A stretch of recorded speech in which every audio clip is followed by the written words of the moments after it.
presented by Marvel's Midnight Suns. Joining me today is creative director at Firaxis, Jake Solomon, who will hopefully get me up to speed on when and where in the vast Marvel universe this takes place, what's at stake, and most importantly, who is involved. Jake, set the stage for us. What is happening in this game? Does Midnight Suns exist in the same universe as any other part of Marvel? Just give me the whole spiel. What's going on? The Marvel universe is amazing, obviously. It's been a dream to work there, but the challenge is, as you can imagine, and as you kind of alluded to, finding your own corner of that universe. And so for us, we drifted to the darker side of Marvel, the supernatural side of Marvel. So the stakes in this game are all about the supernatural, and this features one of my favorite comic book runs, which comes from the very early 90s, The Rise of the Midnight Suns, which is set in that sort of very dark supernatural part of the Marvel universe. So that's kind of exciting for us, is that we're going to be telling a story that people haven't heard for a very long time, with characters that are probably new to a lot of players. So you've got the better part of a century worth of Marvel lore to pull from. What titles and runs did you look to most for inspiration? Obviously, we feature both like really, really popular characters that a lot of players are going to know. So you've got your characters like Iron Man and Captain America and Captain Marvel and Wolverine. But we also really wanted to feature characters that, for us, we wanted to introduce players to them. And so, one of the very first comic book events that I ever read was called Inferno. This was the late 80s. Again, another like classic supernatural story in the Marvel universe. And that featured this character named Magic. And she's this awesome, powerful new mutant who grew up in this hell dimension called Limbo. And so that features very heavily. Also, I think that The Runaways is one of the best books in Marvel history. So we have Nico from The Runaways as well. And so that's, again, another character that some players may not know, and that's what we're excited about, as well as Robbie Reyes, Ghost Rider. And I can't believe I'm saying this. Do people not know who Blade is? Is that possible? I mean, am I that old? But I don't know. Is Blade like a deep cut at this point? Everybody knows Blade. He's the guy who said the thing about ice skating uphill. He's right. A classic. Yes, that's right, which I won't repeat here. No, this is a family place. Now, speaking of which, can you tell us a little bit about what it's been like working with Marvel Games and sort of how, Firaxis and Marvel got together and what that relationship has been like? Working with Marvel is a dream, but it's just not something I'd ever considered.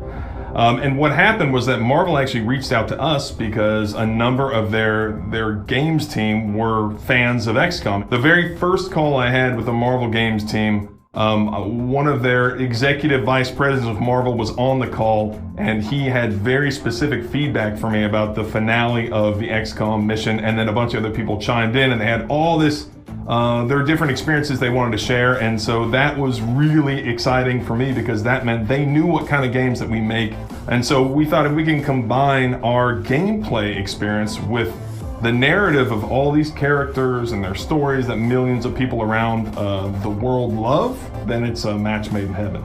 Midnight Suns has the first customizable original character in the form of Hunter. Can you tell us a little bit about who we are playing as and how they fit into the Marvel universe? It was key for us to tell a new story. We wanted to go to a place that we think a lot of players haven't seen before in the Marvel Universe. And a big part of that for us was not telling a story about any particular character. You're not Iron Man in this game, you're not Blade, you can control those characters. But instead, we wanted you to put yourself into the game, and we did that by creating the Hunter, which is an all-new superhero that we designed with Marvel, which is completely customizable in terms of how they look, in terms of how they play, which lets the player feel like they're in the story and lets them feel like they're experiencing this kind of firsthand. And so they are the child of this ultimate evil named Lilith, the mother of demons. They're an old character, but for a lot of players, it's going to be new. And so we have this relationship between this ultimate evil and the Hunter, which is this new hero we've created, which kind of lets the player feel like they're in the story themselves.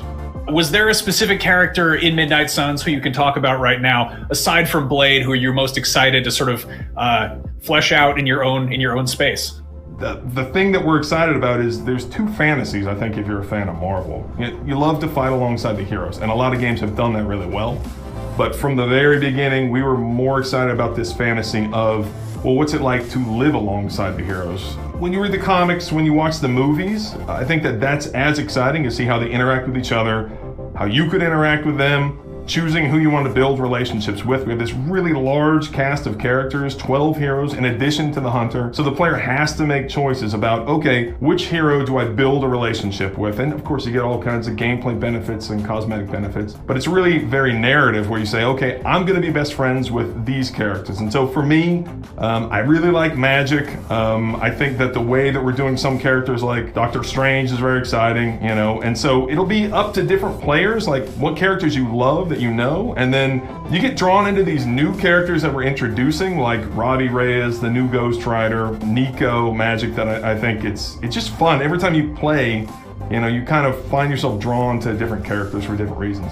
Awesome. So whether you're a fan of the comics or the fan of the movies, this is a new, you know, untested territory entirely, and there's some surprises waiting in store. Now, you mentioned Runaways, you mentioned Inferno. Are there any other Marvel comics that fans should maybe read to get up to speed with Midnight Suns? Well, there is the original run. I mean, it is, when you get in there, it's dark and it is heavy and it is all 90s. The original run, you know, 1991, which Max, you were a child for. I'm not even sure you were born then. There was lots of flowing hair, you know, there were lots of motorcycles. So I would recommend, if you really want to learn about this, then read that original Spirits of Vengeance run in Ghost Rider and The Rise of the Midnight Suns. I see, I've even got it here. I have mine are like boarded and packed, but yes, we have the classic Spirits of Vengeance Ghost Rider run from 1991. So if you're really deep, you can go into that one. But I'm just saying, you know, beware. There's some dark, weird stuff in there. Awesome. That's music to my ears. Jake, thank you so much for joining me. Marvel's Midnight Suns is scheduled to release in March 2022 across PC, PlayStation 5, PlayStation 4, Xbox Series X and S, Xbox One, and Nintendo Switch.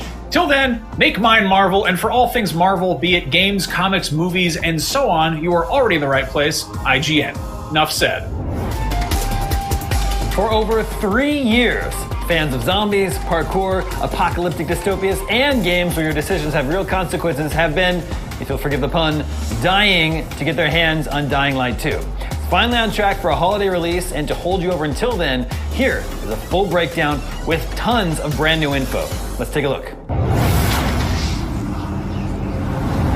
Hi everyone, my name is Tymon Smektała and I'm the lead game designer at Techland. Welcome to the Gamescom edition of Dying to Know. You can watch the previous episodes of the show on our YouTube channel. They reveal many details about the game and showcase unique gameplay videos, so if you still haven't seen them, you know what to do. Last time we showed you the monsters, our special infected enemies, so today let's talk about how to fight them. And not only them, but also the other big threats you will encounter in the world of Dying Light 2, which are us, humans. Unfortunately, humans tend to be the most cruel and brutal species out there, especially during an apocalypse. Before we talk about fighting, let's start with the basics. How do you move around the city? If you watched our previous episodes, you know that a large portion of the city's population has changed into monsters, roaming the streets. That's why it's extremely difficult to move around, unless you can run, climb, brawl, swing and jump, as the best option to explore the world of Dying Light 2 is parkour. Let's talk about it with my first guest, Kacper Kowalczuk, senior game programmer.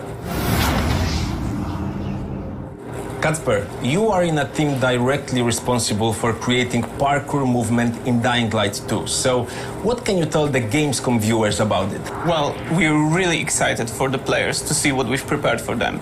They will finally feel this amazing freedom of movement in a city built to support parkour from the ground up. Even the highest building is not an obstacle anymore, but a parkour tool to help you get higher. Even those familiar with Dying Light 1 will be pleasantly surprised, because we took all that we learned from parkour in DL1 and built everything from scratch. It's a more challenging way than to simply upgrade it, but it's more rewarding as well.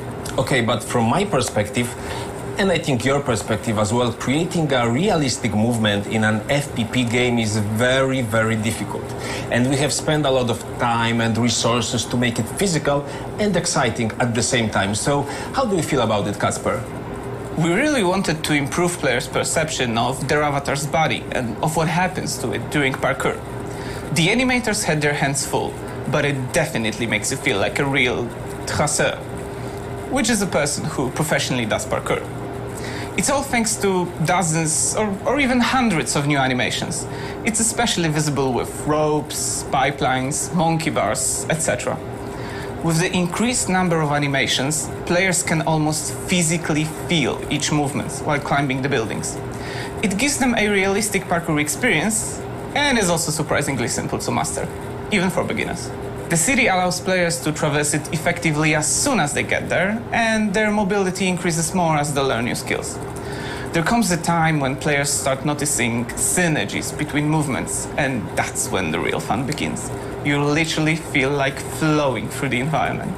They also find out that the city itself helps them with parkouring, and what might have seemed an obstacle at the beginning becomes an asset once they learn how to use it. Okay, but parkour can be more than just a way to traverse the city. In Dying Light 2, it's quite handy in combat too. Yes, for example, I could stun my opponent with a powerful blow, then use elements of parkour to rebound from him and kick another one. He's also stunned now, so I can rebound from him too.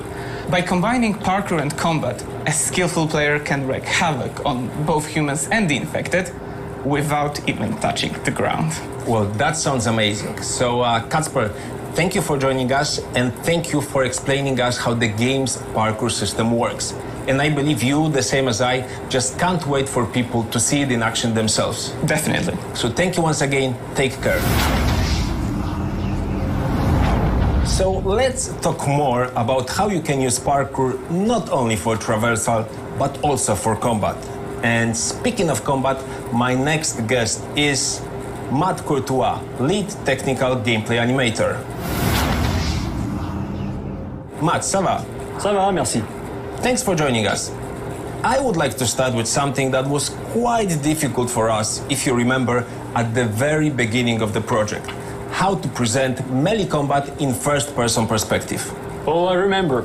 Like you just said, creating satisfying melee combat from a first-person perspective, that's a real challenge. That's why we spent many weeks iterating it, improving it, until we got the right feeling. We feel we have created something special, and we're very excited to discover how players will react to it. So what do you think will excite them the most? I guess, we've worked very hard for our combat to be visceral. So we created many exciting and immersive elements, such as what we call progressive hit reactions. So it's basically consecutive hits on enemies will enhance their reactions. They will react differently based on the weapon category you're using, based on the body parts you're targeting. So you can stun them, you can trip them over, you can cut off their limbs, which might sound pretty terrible. But it's also cool, right? And it's also very useful and glory. The direction of your swings also matters, and so does your position relative to theirs. We worked also with professional stuntmen to record more special, more spectacular hit reactions. That was mostly for parkour combat, but also generally speaking to highlight players' power and to convey as much satisfaction as possible. And I think it's safe to say that immersion is very important in the world of Dying Light 2. It's post-apocalypse, so it's very brutal and very demanding. So to survive, you really need to step up your game. So, I don't know, maybe you have some tips for the players, maybe you think there's something they should focus on? My best advice would be to be creative in combat. So, like you just mentioned with Kacper, in Dying Light 2, parkour and combat are very connected. They're even intertwined, right? Allowing players to combine one with the other very easily, very smoothly. So technically, you can use the environment in combat, of course, as in kicking an enemy right after a wall run, or even you can use the enemy to get somewhere you like. So you would just vault over them, trigger a double jump to get higher, maybe somewhere you had trouble reaching before. But if you want, you can also just land back down, trigger a very powerful attack. It's completely up to you. Your options are almost endless. That's what we call creative combat. And to me, that would be the best weapon. Okay, so that's an awesome hint, and thank you for that, and thank you for sharing all of the details, and thank you for joining us. We have used over 3,000 animations of jumps, grips, and other parkour moves to create a few dozen skills that can be mixed and combined, so every player can find her or his own way to survive in the city. In a minute, you will see that in our new gameplay trailer. But first, today on techlandgg.com we have another gift for you. For those who are already exploring the Dying Light universe in the first game, we have a unique item, the Brilliant Hammer, a weapon from Dying Light 2, which you can use in Dying Light 1. Go to techlandgg and grab it. And if you don't feel like fighting right now, you can get some free posters, wallpapers, or even Aiden's special outfit. As you can see, it's worth to visit techlandgg.com, but not at this very moment, because now it's time to watch our new gameplay trailer. Here it is. Sometimes I wonder what this city looked like before all this. Probably like many others. People had their ambitions, plans, lives. Now it's all gone. The virus started it, but it was the people who made the world the way it is. This city, Villador. They tell me they had a vision. They had hope. And soon, one vision broke into many different ones.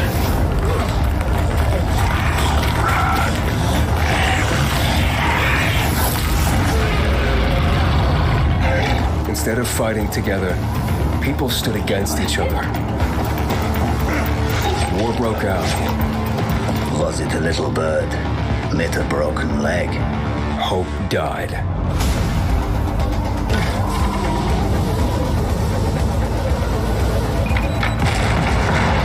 Now the city is falling.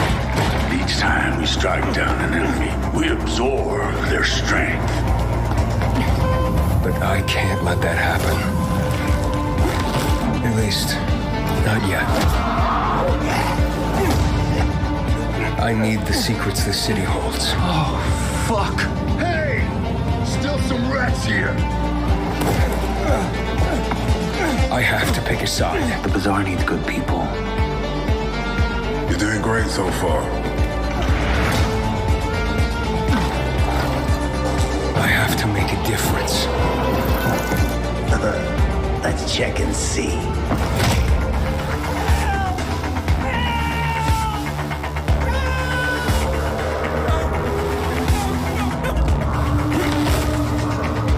They say that great change is a series of small gestures. How about this series?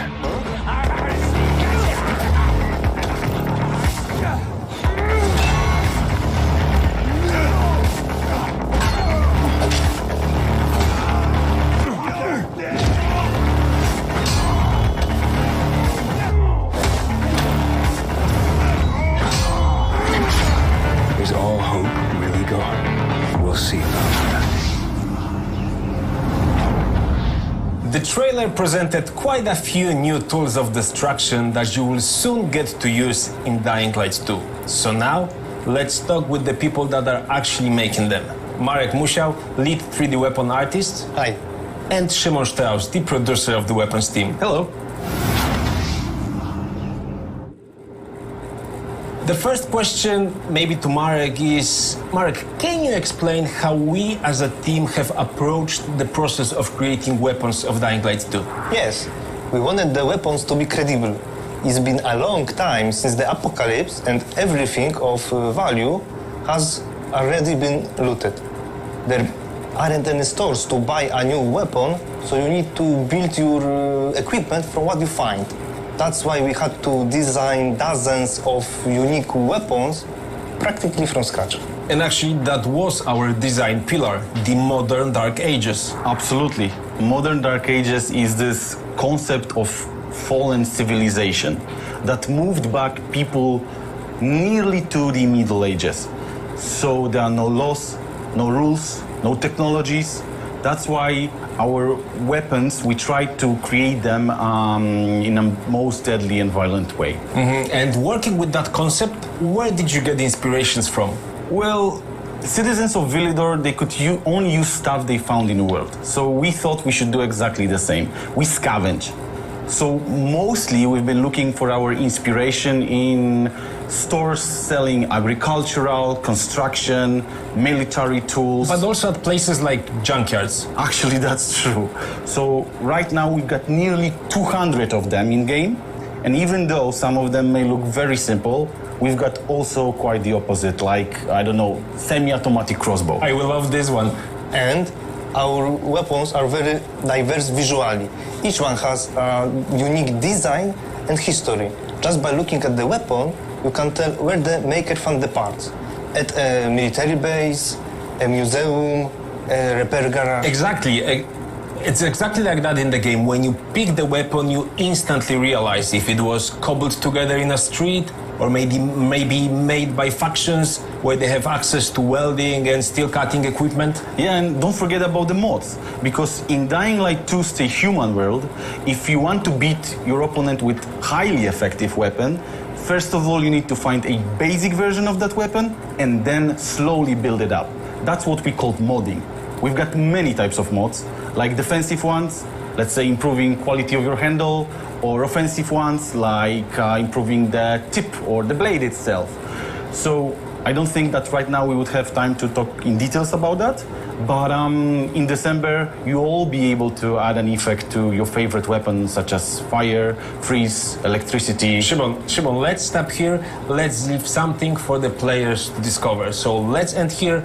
And guys, thank you for joining me. Before I talk with my last guests, I would like to invite you to participate in our UGC contest. Especially you, Gamescom viewers, we are waiting for your submissions. And if you are thinking about competing in the cosplay category, you will want to hear this one. Let me present to you the grand jury that will be choosing the best cosplays of the Dying Light 2 characters. Welcome Irina Meyer, Lightning Cosplay, Narga and Aoki, and Enginite. And of course, fingers crossed for you, our community. Let the best cosplay win. Check our website for more details.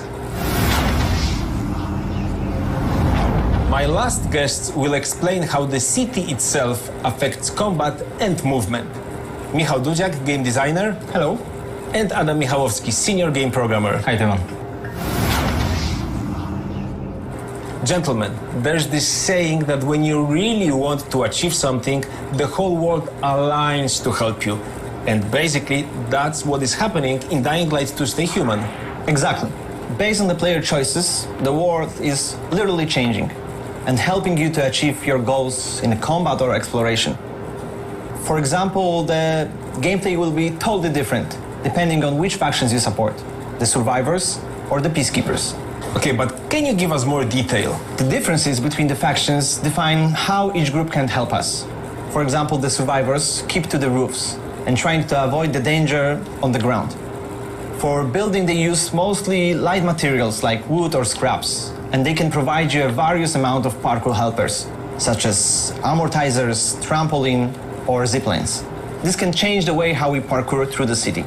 On the other hand, we have peacekeepers, the post-military guys who literally keep their feet on the ground.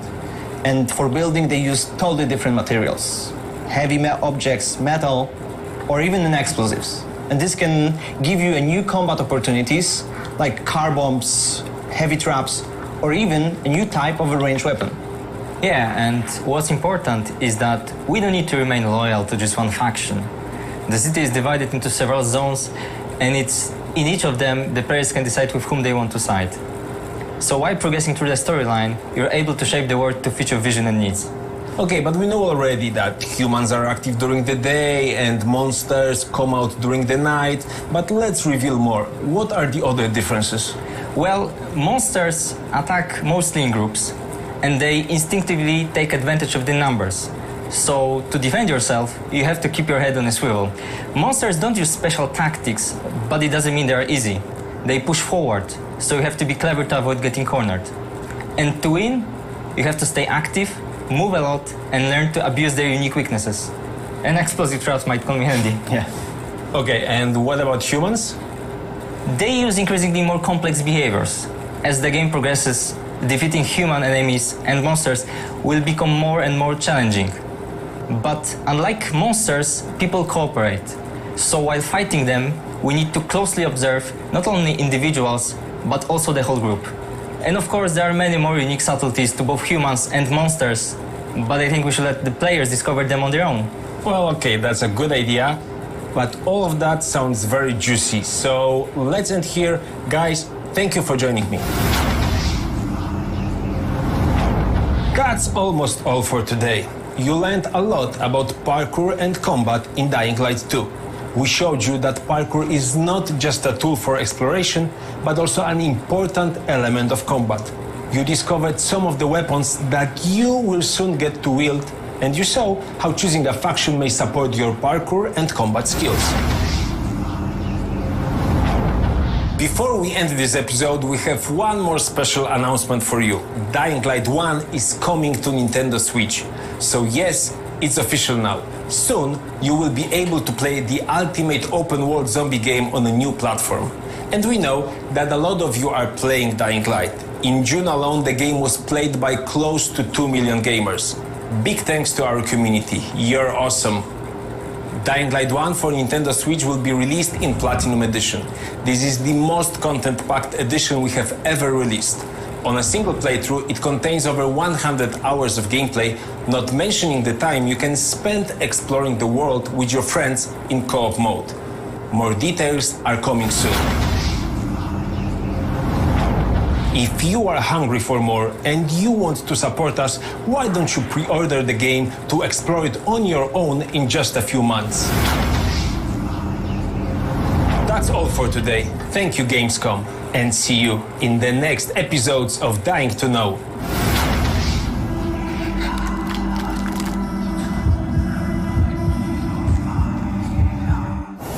We need to take a super short break, but you definitely don't want to go anywhere because coming up next is Awesome Indies, a celebration of some of the coolest, weirdest, and most ambitious new games from independent developers.